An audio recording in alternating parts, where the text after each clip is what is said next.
Hi, this is Peter Woolfolk. First, let me thank you for being a listener to this podcast. It's because of you and many others this podcast continues to grow. As of June 2023, we now have listeners in 2,413 cities spread across 134 countries around the world. Now, of course, between 70 and 80% of our listeners are right here in the U.S.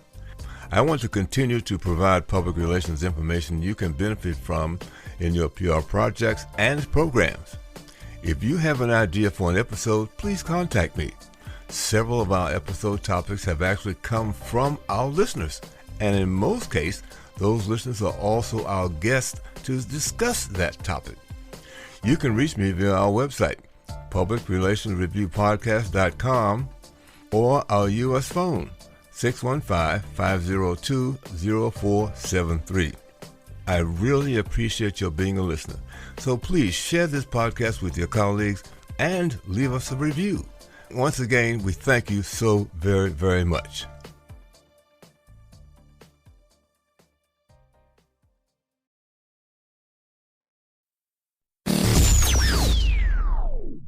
Welcome. This is the Public Relations Review podcast, a program to discuss the many facets of public relations with seasoned professionals, educators, authors, and others. Now, here is your host, Peter Woolfolk. Welcome to the Public Relations Review podcast and to our listeners all across America and around the world. Now, just a quick notice, I am very pleased to announce that as of the close of September 2023, we now have documented listeners in 137 countries spread across 2,510 cities around the globe. So thank you so very, very much for being followers and listeners to our podcast. Now, here's the question for you. What are the challenges and successes of managing a public relations firm in smaller cities? My guest today can provide us with an overview of how she successfully manages her wide range of clients and assignments. Middle America Communication Solutions was established in 2021 to meet the digital marketing and public relations needs of business owners in rural areas and small communities. My guest today earned her bachelor's degree at Northern State University in Aberdeen, South Dakota, and her master's degree at the University of Wollongong in New South Wales, Australia. In 2003, she and her husband moved back to Central South Dakota, where they remain today. She is versed in digital marketing, social media management, and is an outstanding writer, editor, and communicator. Now, she also makes it very clear that she has no tolerance for bullies and, to put it politely, BS. Jonah Ohm, APR, joins me today from Orcoma, South Dakota. And she is our very first guest from the great state of South Dakota. So, Jonah, welcome to the podcast. Thank you so much for having me, Peter. Well, let's talk first, really. One of the things that I noticed when I looked at your website was that you wrote a letter to the community. Tell us about that, because I thought it was very impressive. And it certainly touched me, and I don't even live there. So I was very touched why that came about and the results of that. Well, thanks for taking a look at that. That introduction was written in 2004 when my husband and I first moved to our small South Dakota community that we still live in. And I started in this community, working for the newspaper. And my husband worked in law enforcement at the time. He was a conservation officer. He still works for Game Fish and Parks. And so he was out getting to know people as they're hunting and fishing and recreating on the river. And I wanted people to know me as well. And so working for the paper, I went ahead and took advantage of that medium and got in front of people and shared a little bit about who I was. We like small towns. I grew up in the far southeast corner of North Dakota, and so the town I live in now is actually larger than the town that I grew up in. The town I grew up in has 400 people. There were 9 students in my senior class when I graduated in 1998. Mm-hmm. Yep, and so we had our opportunity to live in the big city, where I got my master's degree in Wollongong, Australia, was kind of a suburb of Sydney, and there were, 250,000 people in our little corner of that part of the world. And so we definitely made a choice to live in a small town. And I wrote that letter to the community to just let them know who I was and what my values were and why I was happy to be where we are. Well, that sounds great. Now, tell us about making that transition then from being a reporter to starting your own business. What led to that? Well, there was a lot of time in between there. I worked for St. Joseph's Indian School for 15 years, and I worked in their fundraising and marketing department. St. Joseph's is interesting because they have a very successful direct mail program, and they communicate with individuals all over the United States and all over the world to help them understand what's happening with Lakota Sioux children here in central South Dakota, and why they might need a little extra help in certain areas. And so St. Joseph's is a great institution and is helping Native American families here, and that mission became really, really important to me, as it was important to donors all over the United States. Mm-hmm. And so my role there was to understand why our students needed the services offered by St. Joseph's Indian School, and how donors could then support those needs and how their donations were being used in a good way. So I really still kind of was working as a reporter, and I learned a lot about key messages at that time, what people needed to understand in order to connect to an effort, and basic marketing, how many times, the different mediums you can use, how many times someone needs to hear a message before they fully absorb and engage with it, things like that.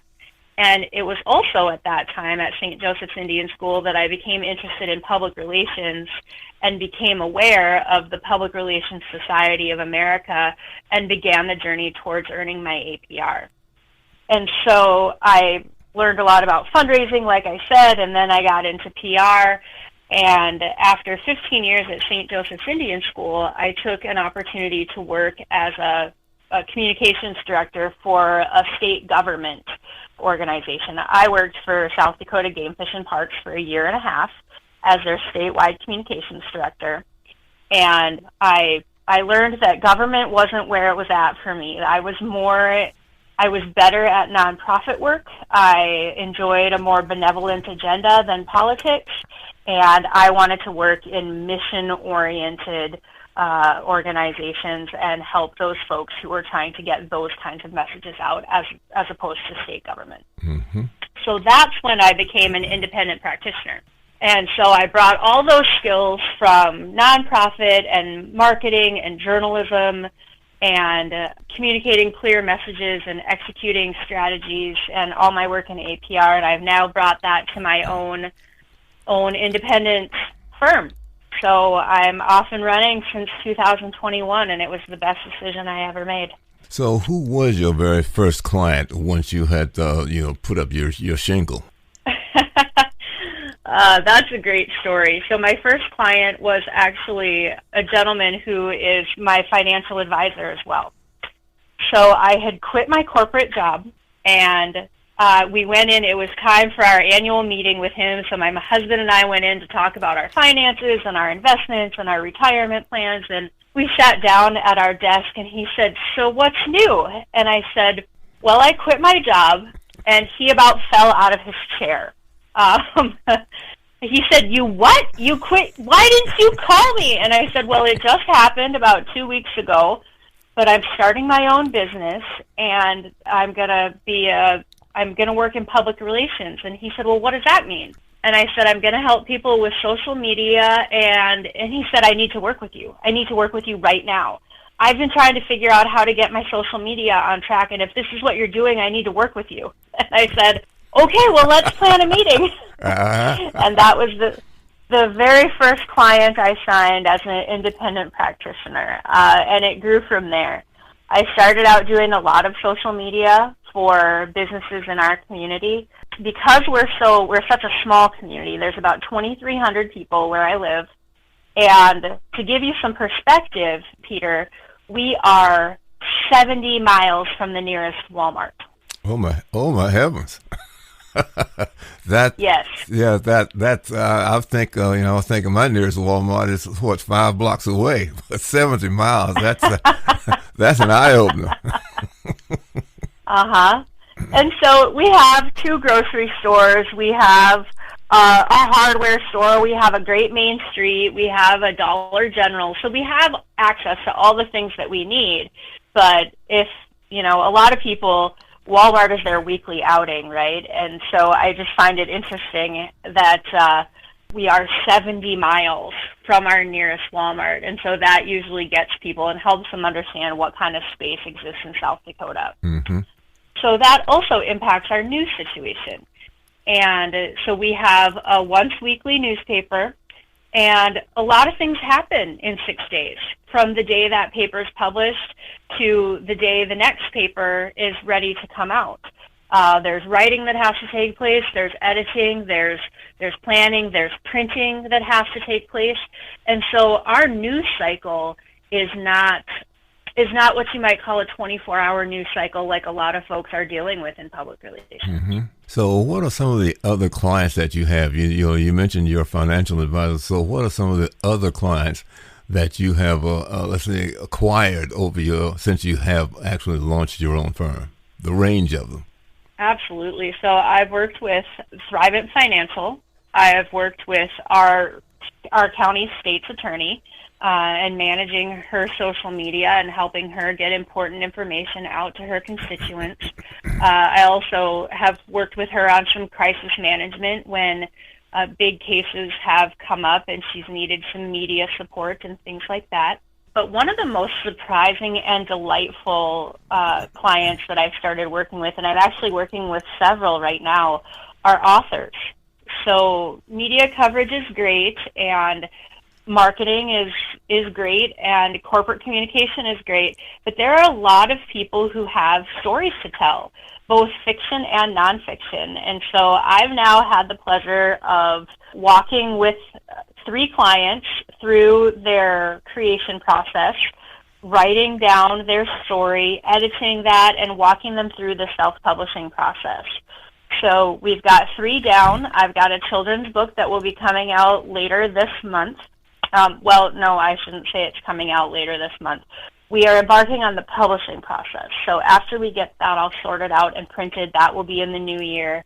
And one of the most precious experiences I've had in working with authors is one who is documenting her journey through brain cancer. Mm. She is now a 4-year survivor from surgery and treatment to address a glioblastoma, which does not leave survivors. She is a unicorn in her survival. And so she's writing things down, and we're telling her story with the hope that her journey will be able to offer support and comfort to other patients dealing with similar issues, as well as the family and friends of those folks who are looking for ways to support that person they love. Now, when you say you're looking for other people to, particularly getting this story out, because to me, someone talking about a journey like that with an issue such as, I think you said, brain cancer, and how they're moving along and coping with it could wind up being like maybe even a statewide story. So when you run into those, do you think about pitching the story to a larger, such as maybe the state newspaper or Associated Press or something like that? Yes, we will definitely pitch to those larger papers. And we will also work with the organizations that are supporting those patients. So different foundations, maybe even, and I don't want to say medical journals because I don't have a full understanding. That's that's for doctors, right? Mm-hmm. But people in the medical field, therapists who are looking to offer support to patients and clients. But yeah, this is a nationwide story and maybe even worldwide because, like I said, glioblastoma does not leave survivors in its wake. And my client is now on her 4th year. She's just celebrated her 4th anniversary of surgery, and this is unprecedented. She has MRIs every 3 months to continue to monitor that. Glioblastoma is a very aggressive kind of tumor, and it's very difficult to remove thoroughly. It twines around other parts of the brain and makes it very difficult to get all out. And so she is really a living miracle, and that realization has inspired her to share her story with others for its comfort and its humor. She said so many things happened that you just can't help but laugh at, because your choices were to laugh or cry. And it's very powerful to be trusted with a story like that, and to be able to walk her through that process of communicating it to others, and to finally see it in print and hold that book in her hands. Following the launch of the book, she hopes to be able to do speaking engagements and fundraising for causes that support brain cancer patients. Well, you know, as a public relations person, that's the sort of thing a lot of times we look for, the story that has legs, and that, you know, so a lot of folks don't recognize it. But, you know, I think of a time when I was called up by, as a matter of fact, it happened to be a Medicare-related story. One of the medical schools here had started a department that no one else in the country had. And and I think I asked him about, well, who else, what other schools in the nation have it? He said, no, we're the first one. And the only one. So, wow. I said, that, and my hometown is Washington, D.C., so even though I'm in North Carolina now, but the fact is, when I hear that makes me think, wow, this is a national story. So what I actually did was I actually called Washington, D.C. to National Public Radio and tracked down their medical writer and pitched the story there and asked them if they would be interested in covering this. And they said, oh, absolutely, we'd like to do that. So I'm hearing this, and the same thing applies, as I think maybe, you know, there's a South Dakota public radio station, Associated Press, or something along those lines, because these are the kinds of stories a lot of times that reporters love to get, because, like I said, this is very unusual, and those kind of things that they normally, you know, salivate over, that I can get a story like this because it fits, and it's a big deal, quite honestly. Yeah. Yes.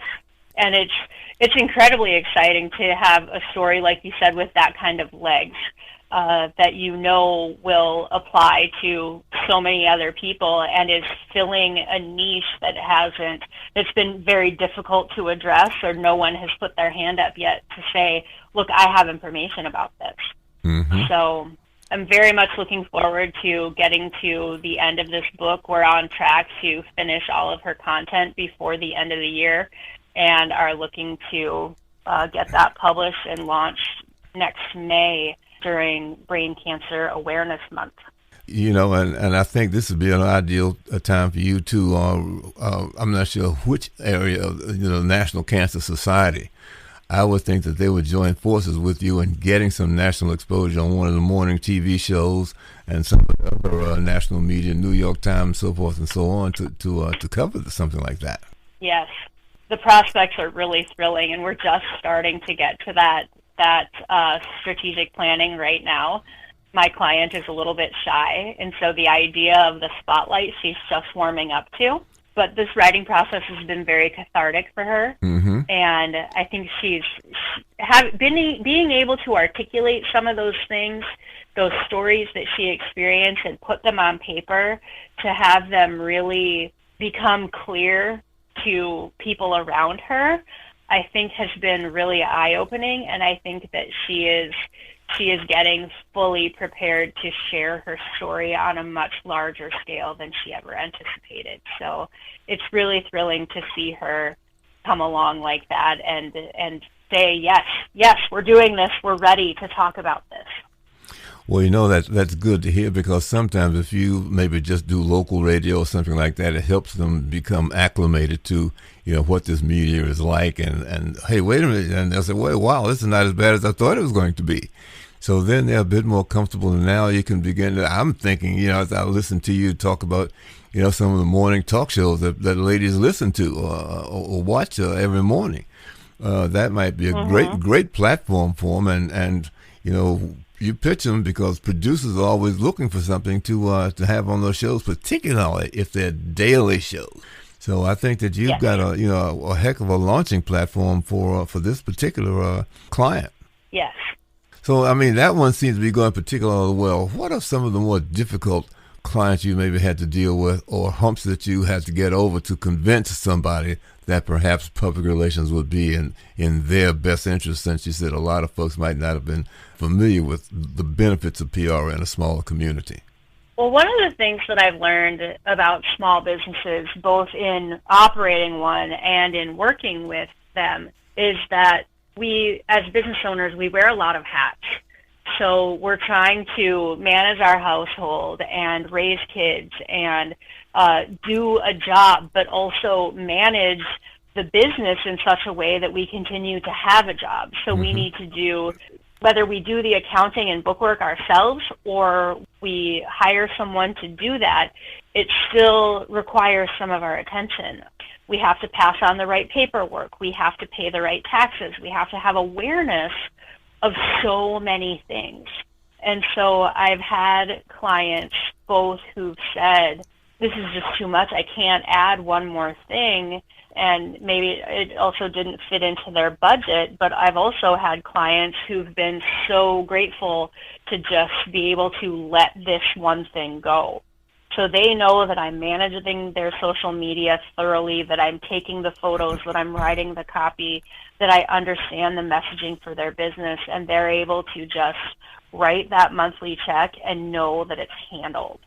And that's been a tremendous support for their business, because then they are able to focus on growth and customer service and planning for the future. But on the flip side, having a client who didn't have a good understanding, and, you know, as public relations professionals, we have a really broad skill set, right? We can write, we can edit, we can market, we can strategize, we can execute tactically, we can do a lot of things. And it's really hard to not slip into trying to be all things to all people and being mindful of our own business values and our personal values and being sure that we're focusing on what we're best at. So I had a client who needed support with her website. And when we got into the thick of the work, it finally became clear that she did not have a good understanding of what needed to happen on her end, on the back end, behind the scenes. She only understood the end result that she wanted in building the website. And so I learned a hard lesson with that client because I skimped on the research and I didn't ask enough questions ahead of time to really understand what we were getting into.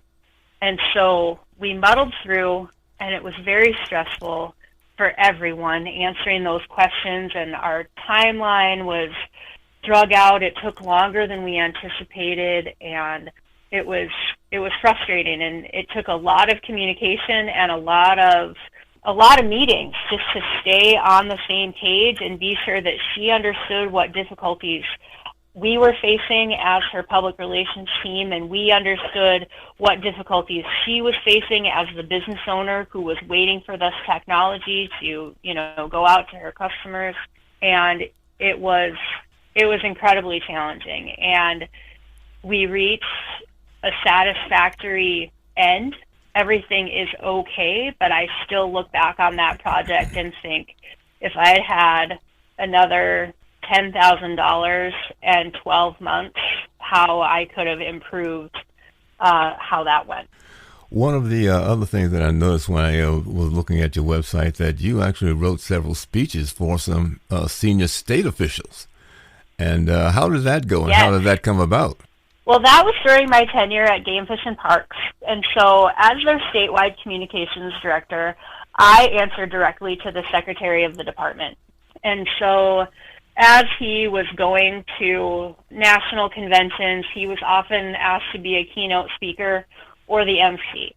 And so part of my role in that capacity was to understand the current events that were happening. One speech that I remember in particular was the conference was just on the heels of a devastating helicopter crash where 4 wildlife officials lost their lives.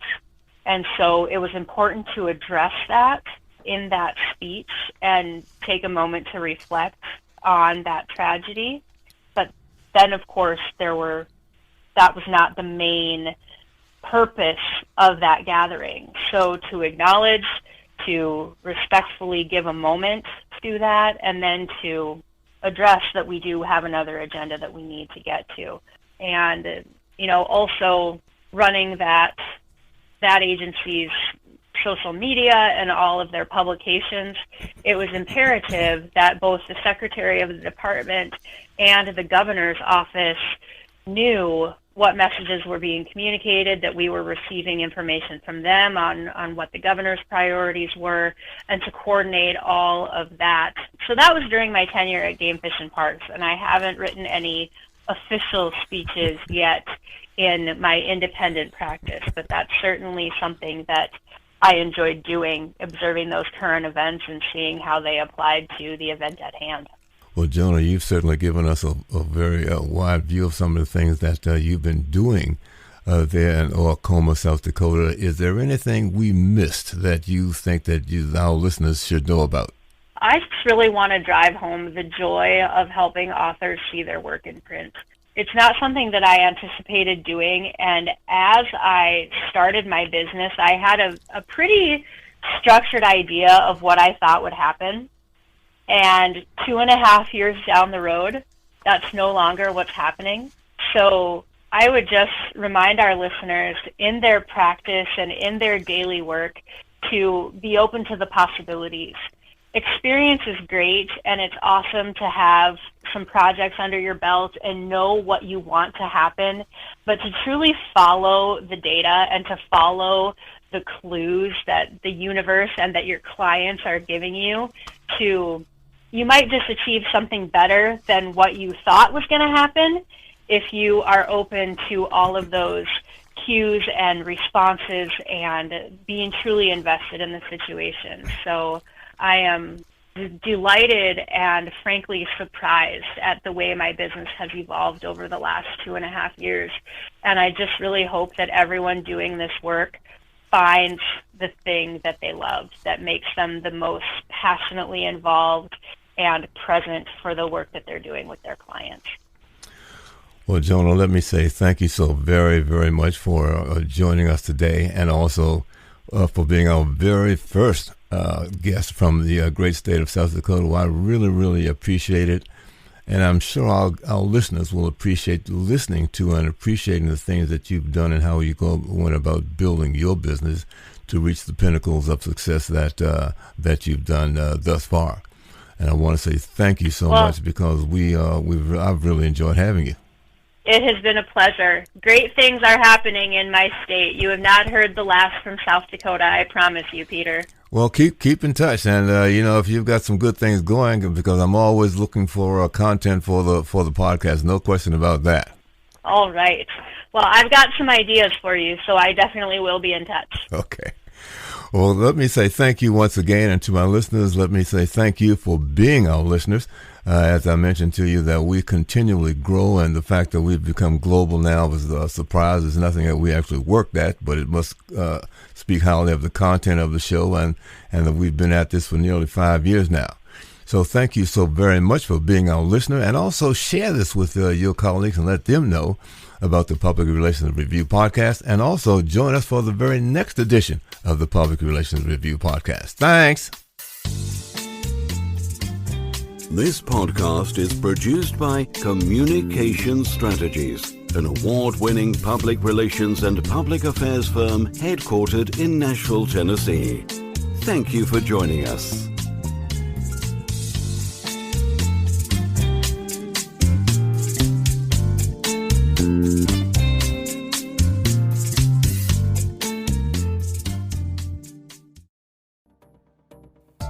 Hi, this is Peter Woolfolk speaking. Now, first of all, thank you so very much for listening to the podcast.